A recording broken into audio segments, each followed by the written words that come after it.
10 inch முறுக்கு மந்த்ரா கடலை எண்ணெயில நானே பண்ணுது. ஒரு சேலஞ்ச், உங்களால இந்த மாதிரி முறுக்கு செய்ய முடியுமா? மந்த்ரா கடலை எண்ணெயில முறுக்கு செஞ்சு பாருங்க. ஓகே. பெய்த மழையின் காரணமாக சென்னையை உதாரணமாக சொல்கின்றார். சென்னையில் வெறும் 7 சென்டிமீட்டர் மழை, அது இயல்பான மழை. அந்த மழைக்கே சென்னை 2 நாட்கள் தத்தளித்தது. ஆனால் விழுப்புரம், கள்ளக்குறிச்சி, கடலூர், இன்றைக்கு கிருஷ்ணகிரி, தருமபுரி மாவட்டங்களில் துண்டிக்கப்பட்டு அதைவிட கொடுமையாக உயிரோடு 7 பேர் புதைந்த சம்பவம் திருவண்ணாமலையில் மலைச்சரிவில். அது மலைப்பாங்கான பகுதி, மலையில் அதிகமான மழை பெய்தால் சரிவு ஏற்படக்கூடும். பாறைகள்லாம் அந்த சரிவு ஏற்படுகின்ற நேரத்தில் மலையில் உள்ள பாறைகள் மரங்கள்லாம் வேரோடு சாய்ந்து அந்த பகுதி குடியிருப்பு பகுதிக்கு வருகின்ற சூழ்நிலை உருவாகும் என்பதை கூட அறிந்து கொள்ள முடியாத நிர்வாகத்திறனற்ற அந்த மாவட்ட நிர்வாகம் சரி, தமிழக அரசும் சரி மெத்தன போக்கினால் 7 பேர் இன்றைக்கு உயிரோடு புதைந்து இன்றைக்கு சடலமாக மீட்கப்பட்டிருக்கின்றார்கள். இதெல்லாம் முன்னெச்சரிக்கை நடவடிக்கையாக அத்தகைய மழைப்பொழி வந்த நேரத்தில் அவர்களை வெளியேற்றி இருந்தால் இந்த அசம்பாவத்தை தடுத்திருக்கலாம். இன்றைக்கு பல ஆயிரக்கணக்கான ஏக்கரில் அந்த டெல்டா மாவட்டங்கள் முழுவதும் இன்றைக்கி தத்தளித்து கொண்டிருக்கின்றன. இதெல்லாம் இந்த ஆட்சியின் நிர்வாக சீர்கேட்டுக்கு ஒரு உதாரணம். இப்படி அனைத்து தரப்பு மக்களாலும் வெறுக்கப்படுகின்ற ஆட்சி நிச்சயமாக இந்த ஆட்சி 2026 தேர்தலில் தூக்கி எறியப்படும் என்ற நிலையில் தான் இன்றைக்கு தமிழக மக்கள் மனநிலை. தேர்தல் களம் என்று வருவதற்கு முன்பாகவே மக்கள் மன ஓட்டம் இதைத்தான் நிச்சயமாக தேர்தலை வெளிப்படுத்தும் என்பதை தெரிவித்துக் கொள்கின்றேன். அதை வைத்து தான் இன்றைக்கு கூட அனைத்து இந்த அண்ணா திராவிட ஒரு ஆட்சி மாற்றம் தமிழகத்திலே ஏற்படுத்த முடியும் என்று சொன்னால் அதற்கு தகுதியான கட்சி இன்றைக்கு ஒரே கட்சி அனைத்து இந்த அண்ணா திராவிட முன்னேற்ற கழகம் தான்.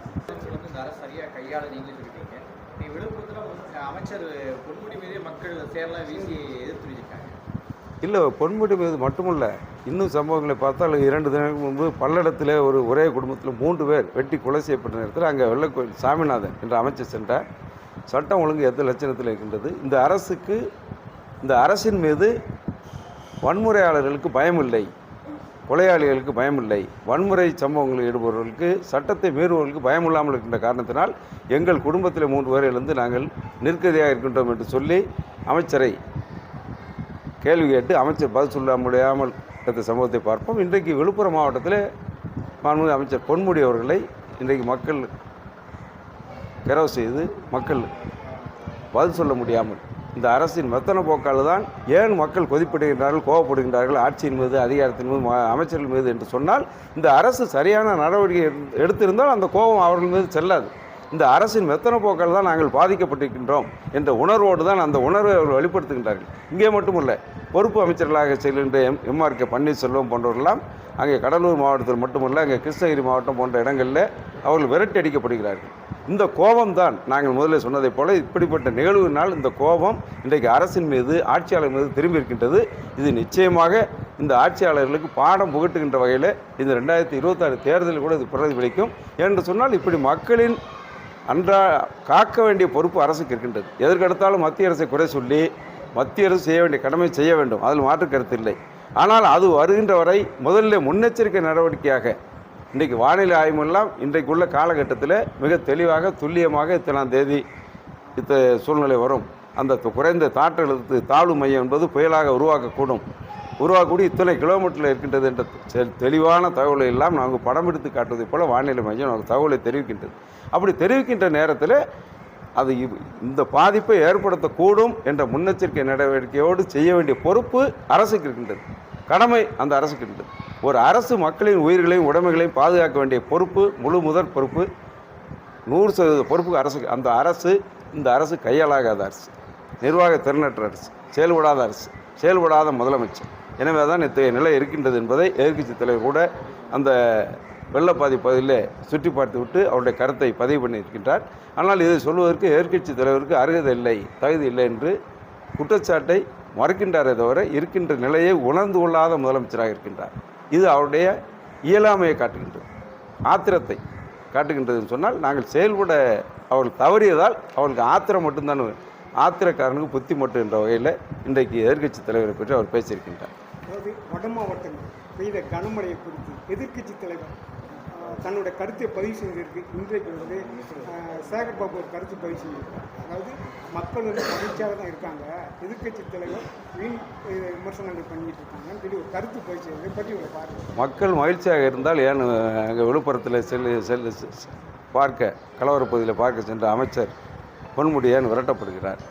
சட்டம் ஒழுங்கு சரியாக இருந்தால் அங்கே ஆறுதல் பல்லடத்தில் ஒரு 3 பேர் ஒரே குடும்பத்தில் வெட்டி படுகொலை செய்யப்பட்ட குடும்பத்துக்கு ஆறுதல் சொல்ல சென்ற அந்த அமைச்சர் சாமிநாதனை அந்த குடும்பத்தினர் ஏன் கேள்விகள் கேட்டு பதில் சொல்ல முடியாமல் திணறுகின்ற நிலையை அமைச்சருக்கு ஏன் உருவாக்கியிருந்தார்? இதற்கெல்லாம் அமைச்சர் சேகர் பாபு பதில் சொல்லலாம். இதையும் தாண்டி இன்றைக்கு உச்சநீதிமன்றம் ஜாமீன் தான் கொடுக்கப்பட்டிருக்கின்றது. இன்னும் பல்வேறு வழக்குகள் நிலுவையில் உள்ள நேரத்தில் ஜாமீன் கொடுத்த மறுநாளே அமைச்சர் செந்தில் பாலாஜிக்கு நீங்கள் எப்படி அமைச்சர் பதவி அளித்தீர்கள், எப்படி அமைச்சராக பதவி பிரமாணம் எடுத்துக்கொண்டார்?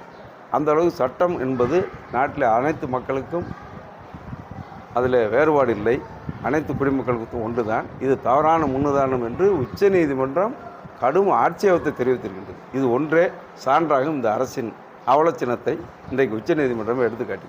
திராவிட சித்தாந்தத்தை நடிகர் விஜய் பின்பற்றி வருகிறார் அப்படின்னு சொல்லி அண்ணாமலை தன்னோட கருத்தை பதிவு. இதை பற்றி அவங்க பாருங்கள்.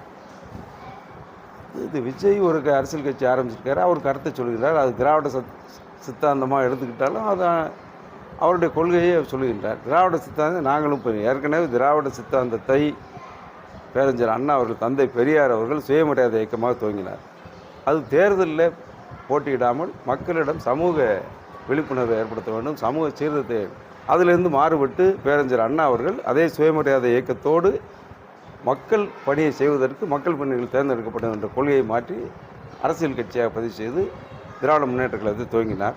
அதே வழியில் தான் புரட்சித் தலைவர் எம்ஜிஆர் அவர்களும் திராவிட இயக்கத்தின் பரிணாம வளர்ச்சியாக தான் அனைத்து அண்ணா திராவிட முன்னேற்ற கழகம் தோற்றுவிக்கப்பட்டது. இங்கே தமிழகத்தை பொறுத்தவரையிலே நடிகர் விஜயாக இருந்தாலும் சரி, யாராக இருந்தாலும் சரி, தேசிய கட்சியில் இங்கே ஏன் வேரூன்றவில்லை என்று சொன்னால் இதே பதில் அண்ணாமலைக்கு பொருந்தும்.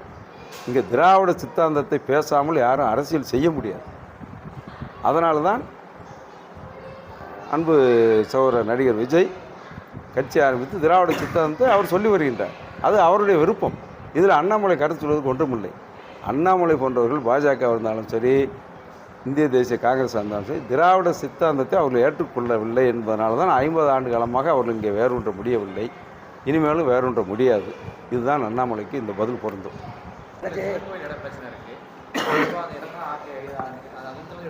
அந்த அமைச்சர்லாம் கலந்துக்கிட்டாங்க நிகழ்ச்சியில். இன்றைக்கி அந்த அமைச்சர் வந்து கீதாஜி வந்து எனக்கு நிகழ்ச்சிக்கு போனால் மற்றபடி எதுவுமே எனக்கு தெரியாது அப்படின்னு சொல்கிறாங்க. அது ஒரு சிறுவிளைத்தனமான பதில். அமைச்சருடைய பதில் ஒரு சிறுவிளைத்தனமான பதில். ஒரு ஆக்கிரமிப்பு என்பது அழகாக தெரிகின்றது. அந்த பிரச்சனை ஒரு வடிவில் வந்து, சிக்கலான வடிவில் வந்து நீதிமன்றம் சென்ற பிறகு நான் அந்த திறப்புலாக்கு சென்றிருக்கக்கூடாது என்று ஒரு அமைச்சர் பொறுப்பு வைக்க சொன்னால் அது பொறுப்பற்ற பதில்.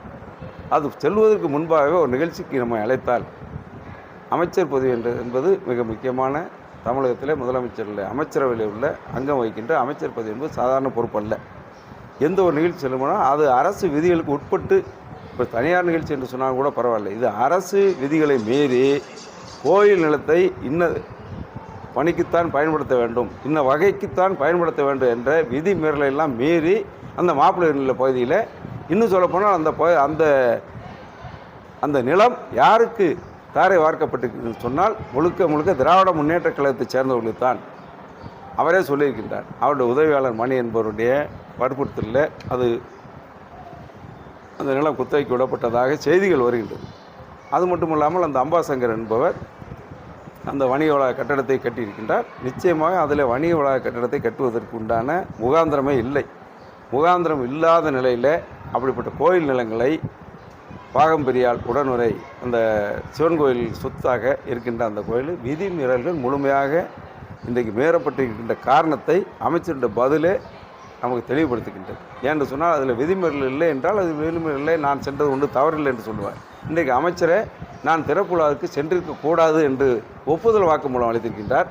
நிச்சயமாக இது நீதிமன்றத்தில் மக்கள் செல்கின்ற நேரத்தில் நீதி நிலைநாட்டப்படும்.